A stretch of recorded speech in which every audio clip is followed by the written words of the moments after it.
What's up, my know-it-alls? Clearly, I'm having way too much fun today. Halo, man, let's go. Let's do this. I gotta tell you, this episode felt like it flew by. Whole lot of things happening. I'm shocked because Halo has quickly become the sweetheart for me of reviewing. I love Star Trek, and I love doing those reviews, and I hope you're watching them. But man, Halo is a good show. It was, and again, it's catching its stride and just rolling through, and I'm here for it. Let's check it out. Halo, Season 1, Episode 5, Reckoning.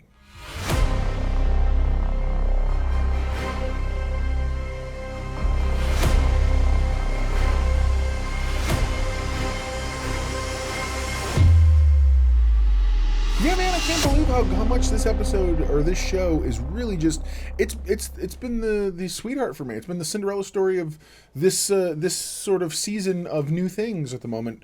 That and Moon Knight, which I think are wonderful. But yeah, so the episode starts with them on Aridus, specifically Aridus 2 in the past, and we get to see this tour of a facility. You get the implication that it's a kind of a school. But it's a school for displaced people due to the colony uprising and some other things. And so a lot of these kids don't have complete families, or they've been moved and shifted. And you get to see an exchange between. So there's this ropes course up above, and this ropes course has a bunch of kids, and there's two opposing quote unquote groups, and two of them are arguing and whatnot. And this one kid goes to swing on this other kid and almost falls. Well, the other kid he's arguing with grabs him by the leg, and everyone's like shouting, "Yay, yay, yay!" And the kids are like, "John, John, John, John." It's John. It's John 117. And so he pulls the kid up, and the kid gets up and whatnot, and he looks down, and then we get to see the people who are on the tour, a young Halsey and her husband, Captain Keyes. So it's interesting. Why are they there? And it starts to beg the question, how involved and how much of an accomplice was Keyes?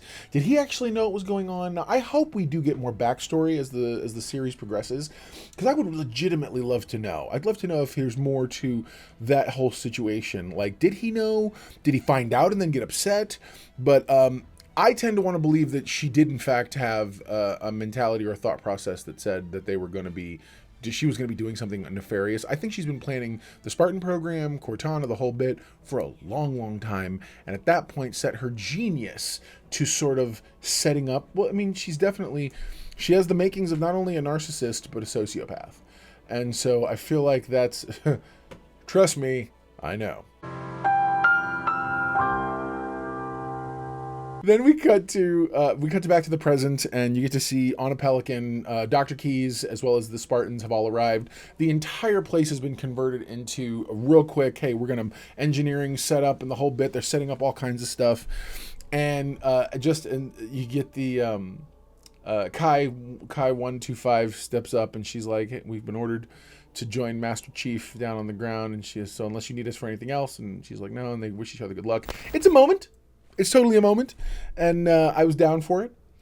Then we cut ahead to, we start to see the fullness and scope of what's going on, and you get this shot of Master Chief and Halsey down below. Now, earlier, you did see a little bit of, you saw Keyes talking to her dad, Dr. Keyes and Captain Keyes having a conversation, and ultimately, they're like, yeah, no, Halsey's not going to let anybody get close to that thing, and so when they go down, it's funny because I realized something earlier. I realized something today about this. But in the scene, you see Master Chief standing there with Halsey, and he's looking, and that's when I realized the thing he saw is actually inside this glass case. It's a glass case of some kind, and so and that's when Cortana comes on and says, "Hey, Chief, this thing has the potential to be way more powerful and do way more damage than the smaller Madrigal artifact." At which point, Halsey steps up and she looks over and she says, "Did you catch that?" She's like, "I don't want anybody doing anything dangerous, at least not until we get this thing figured out." It's hard to trust her because you want to be like, shut your mouth, you faker. especially because all the truth's coming out. Now, don't get me wrong, I'm aware of the backstory, I'm aware of the game and whatnot now, and I'm very much of the mindset that they've made me fall in love with all these characters to the point that I'm like, why are you so dirty, Halsey? Why? Anyway, so Chief didn't even answer. I love the fact that lately, he's just begun to get real mad. And he's sort of just, he's keeping it simmering just below the surface. Then we cut over to Madrigal. And you get to see Kwan and Soren, and they're working on the bike. They have to go 200 miles south to get to the transport, and the bike breaks down. So Soren handcuffs Kwan to the bike and is like, I'm going to go find us a ride. I'll be back. And he leaves, and Kwan's so mad. Like, she's just ridiculously mad. He's like, you can't do this. And he's like, oh, yes, I can. He's like, way I see it, you owe me not only for a ship, you owe me the deuterium you promised, blah, blah, blah. You're going to pay all that debt off. And I'm like, okay. So then he's like, I'm going to make you a pirate, make a pirate out of you yet. And I'm like, all right, man. There's worse things you could be. If I were her, I'd be like, I'm going to go build up an army, get myself ready, and then come back. But no, she's hooked on the idea of sitting there and dying a martyr because reasons and sci-fi. Whatever. This is the weakest storyline currently happening in the series. There's a bunch of others at the moment. But right now, the big ones for me are Master Chief and his journey, this entire situation with the Covenant and the actual bigger picture of the UNSC, Kai's personal journey as well. And then you get this nonsense again with Kwan and Soren. At the moment, Kwan and Soren, boring as can be. We'll see what happens. All right. So then we cut back to Eridanus, and you see Dr. Keyes comes up, and she's equally excited. And her mother, Halsey's excited, and they're talking. And then she proceeds to start asking about the substrate that the thing is encased in, and she wants to study it. And that the minute they start talking shop, that's when Halsey begins to kind of like, and we're going to ignore you and not respond to anything you had to say. Yeah, and you can totally see that, because who does Halsey talk to? If she's not talking to her daughter, she's talking to her assistant. The creepy guy who tried to kiss the other version of the flash clone of Halsey. You know the one. And, later on, he's just a complete, I'll circle back to that. But you could see in her face, she's watching this and she's like, I hate all of you. Poor Keyes. I really feel bad for her in that. So then we cut to a briefing happening, and you get to see that what's her name? Spartan 25 is sitting here working on giving everyone a lowdown about what's happening. And while she's doing that, Kai 125 looks over and talks to the other fire chief. And so she's having a conversation with him, and she's like, have you ever thought about blah, blah, blah, blah, blah? And he's like, what the heck kind of question is that? What's wrong with you? No, I've never questioned why I don't feel things or worry about things. What do you want about? Because they don't. They're not supposed to. They don't care. Not supposed to care. And so, yeah, it's pretty intense. No, seriously, it is. So then we come back to Master Chief, and he's looking around, and he notices, he notices Kai's hair. There's some commentary by Cortana, and he's kind of like, you want to do me a favor? Stop talking. And it's like, bro, stop being mean. You're stuck with her. Stop being rude. So then he calls Kai over, and he's like, hey, come with me. Let's talk. Take off your helmet. Let's have a conversation. So he takes her helmet out, and she's like, I see everything different, and this and that. And he's like, when'd you take out your palette? And she's like, after I saw you take out yours. And they proceed to have this back and forth. He's like, you're not fit for duty, this and that. Real quick, I'm on his side right now. Anybody who's like, but what about him? Because she even does that. She's like, well, if I'm not safe for duty, what about you? And it's like, no. Were you not in the room when you guys all tried to touch the little artifacty thingy? Yeah, that's right. Nothing.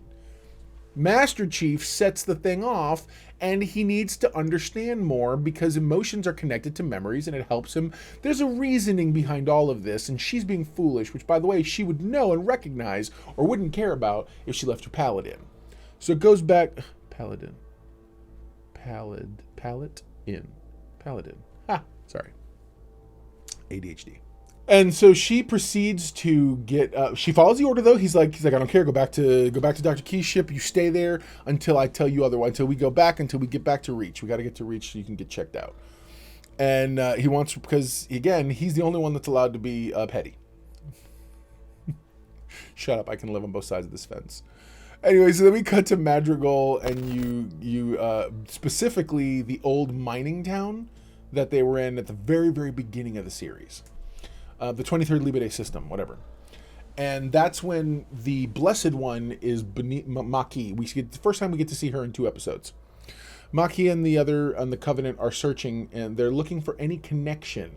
Obviously, the artifact, they think they might find the smaller artifact, or that at the very least it's been moved or something. And ultimately, she's very much like, look, man, we need to keep looking. My enemy's your enemy. We got to keep looking. He's like, okay, I'll do that. I'll keep looking. And they do. They keep looking. Briefly, there's a short interlude where we go back to Madrigal. It's literally not that important, other than the fact that you get to see Kwan acting like a real child, like hardcore. She's hitting the handcuff thing with bricks and rocks, and they're breaking. And then her impatience pays off, and she manages to break the handcuff. Fair enough. So then we cut to a scene where Master Chief is having a conversation with Captain Keyes, because him and Captain Keyes, they go back. And he's like, listen, I'm positive I had these memories, and Halsey's lying to me. And Keyes tries to play it off, only to cut to the very next scene. It's Keyes, Halsey, and the Admiral who are all talking. And he's like, yeah, no, we already have a problem. Chief already knows. And so they're, at that point, the Admiral's like, yeah, I'm pulling the plug on this whole thing, this and that. And Halsey's like, well, I'd really hate it if if the actual head of UNSC, if he had to deal with all this stuff and cover up. I mean, who's he going to blame? And she's like, you blackmailing me?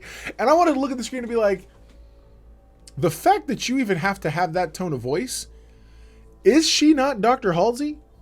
That's the only question you got to ask yourself. Because I'm sorry, Halsey's already proven. She's dirty. Seriously, dirty as a $3 bill. Dirty. Dirty. Dirty! Okay, she's dirty. And it's just, I'm just like, why would you ask that question? You know she's going to make you regret everything. So then you cut back to the actual work site, and they're going to begin trying to drill into the substrate, that glass casing thing. And immediately when they start to do it, there's some kind of an alarm, proximity sensor, alarm thing, whatever, and the whole place starts to rock and shake. And then there's this like boom, this like entire sonic boomy thing that just flies out, and you see the substrate thing crack. And then from across the galaxy, you see the Blessed One, and she's like, I can see where it is. Oh yeah, her eyes are huge. It's great. It's just chef's kiss. And the glass that is holding everything. Oh, Master Chief like runs and he pushes past everybody, and this alarm thing's going off in people's ears. They're covering their ears. Everybody's incapacitated except him. And he runs in, and that's when you see the casing thing, the substrate glass thing where the artifact is being held, breaks, revealing the actual artifact itself. It's the thing we knew existed. We cut to the Keyes, Doctor and Captain, and Captain Keyes tells her, you're being taken off this mission. You're being taken off this mission, and she doesn't know that it's to protect her. He sees the direction Halsey's going in, and he knows that everybody who's nearby will be collateral damage or scorched earth. So his attempt is to protect his daughter, but he can't really explain that to her in any way that'll make sense. So he chooses just to tell her, you've been reassigned, go work on the linguistic stuff, do anything you can. And she's like, when did you become such a ponce? Like, she's I'm like, what's your deal, man? And he's like, you're going to take this thing, you're going to go home, and that's an order. And she's like, okay. So then we cut to Master Chief, who's walking, and he's standing there and he's watching Halsey and Keyes, Captain Keyes, talk. And he's just sitting there, he's festering in his emotions, and he's just getting angrier. And he's like, Cortana, don't you have access to all the files and blah, blah, blah? And she's like, yeah, I have the sum total of all human knowledge, this and that, with room to spare. And he's like, cool, read me my file. And she's like, I'm sorry? And he's like, yeah, my file. I want to know it. I want to know everything about it right now. And she proceeds to tell him that there's nothing about it. And he's like, what about the other Spartans? There's nothing about the origins of the Spartan program. He's like, all right. And he walks and stalks straight to the artifact. You know what time it is. He's going to touch the stupid thing. He's like, he figures if the little one gave him this kind of memory, the big one's sure as heck going to shock all kinds of stuff into his head. Cortana shows up and she's like, you don't want to do this. It's a bad idea. What does he do? His stupid jerk self grabs it. And you see all these little things show up, and it's got there's all kinds of light and the little hologram, the halo symbols and stuff. At that point, he sees fully. He sees very clearly in the night. He sees his origin story, the one we do know from the games, which is they took the young people they found. Halsey found the one she wanted, and they took them and left them with a clone. And the clone was set to die of a natural something or whatever. And ultimately, they erased these children from existence. That's why there's no files on them, because they never existed. She shows up and she's like, look, let's get back. We're going to figure this out. I promise I'll tell you everything. And his anger has finally reached a furious boil. And I'm assuming in his not used to dealing with emotions, because I don't think Master Chief would ever beat a woman or hurt her, but I feel like as a soldier, he does what soldiers have to do, but he leaps at her, and that's when she's like, Cortana! And Cortana shuts him down. That's it. Drops him. Eyes go white, and he's kind of like on the ground, and it's not good.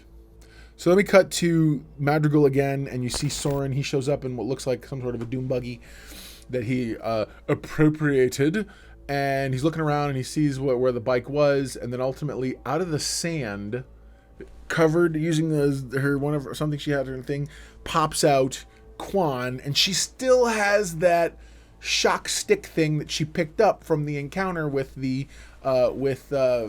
Venture's people way back 2 episodes ago, and she shocks him, and he's like, ugh, and yeah, boom, drops him right there. He's literally splayed across his motorbike, and you're just like, what are you doing, lady? Seriously. Chief then wakes up, and as he's waking up, they're like, where's Halsey? And she's like, and Cortana's like, I'm not going to tell you that. And right then, there's this like proximity alert, slipstream event. They're under attack. This episode kicks into high gear from here forward, and man, it is a roller coaster.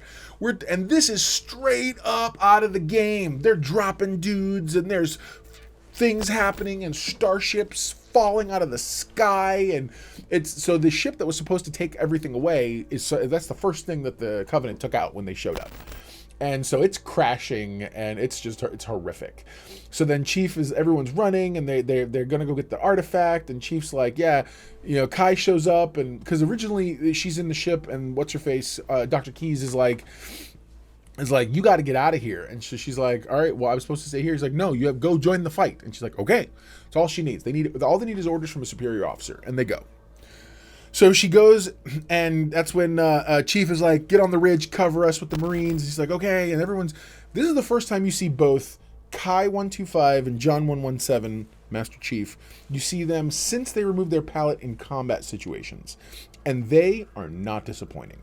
And so there's again, the fight is amazing, and you see these little dropship things dropping these little guys who have the little shield, with the thing, and they're shooting, and I love this scene gives me all the warm bubblies, and clearly there was budget. They had to divide up the budget, because this feels like all the fun and action that was in the very first episode in terms of a big fighting set piece, and it's amazing. And they're doing it at a big giant quarry, man.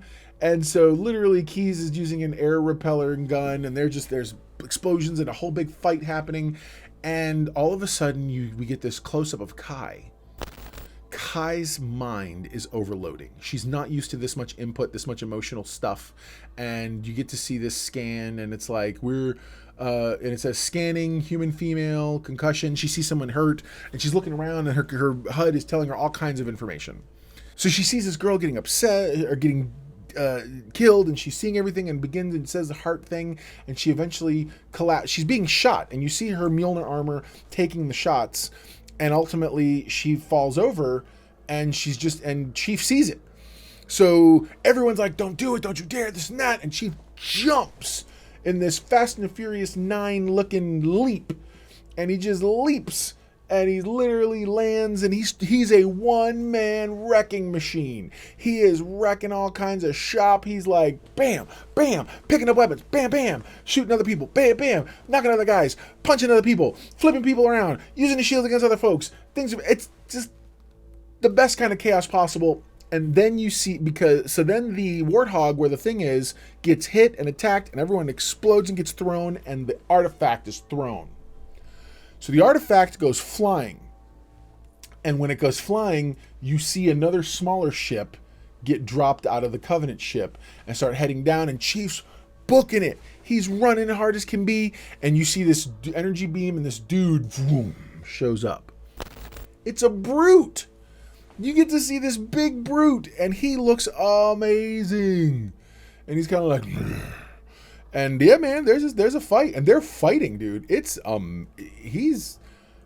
gotta tell you, I was really just shocked and amazed at how awesome this whole fight scene was.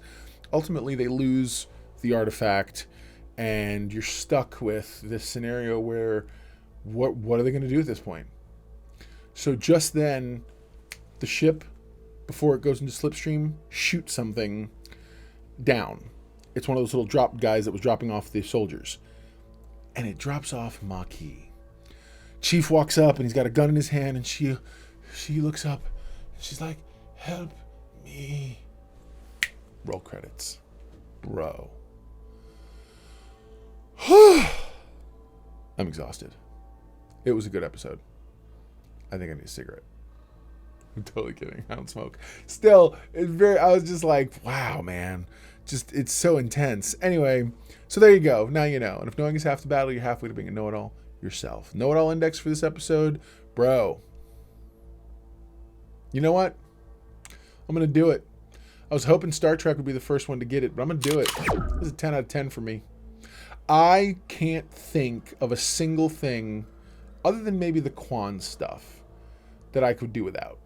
But I would totally, otherwise, I loved every moment of this. It was riveting. It was engaging. It was exciting.